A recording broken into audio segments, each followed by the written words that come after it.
దేవునికి స్తోత్రం కలుగును కాక. ఎవరినైనా దేవుడు వాడుకుంటాడు. నాకు తెలిసి సండే స్కూల్ పిల్లల్ని కూడా దేవుడు వాడుకున్నాడు.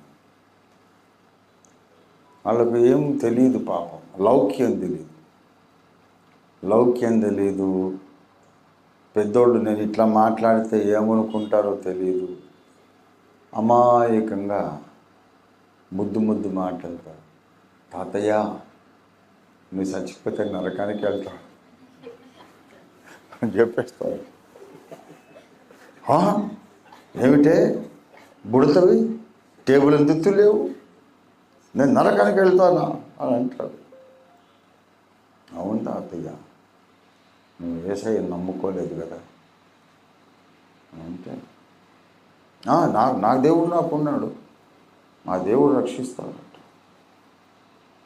ఏమో తాతయ్య నాకు తెలియదు, నాకు తెలిసింది ఒక్కటే, నువ్వైతే నరకానికి వెళ్తున్నావు తాతయ్య అది. అలాగే చెప్పినందుకు ఆలోచించుకొని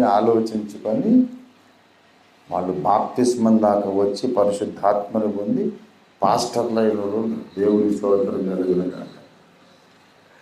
మనమేమో 90 వచనాలు కొటేషన్లు ఇచ్చి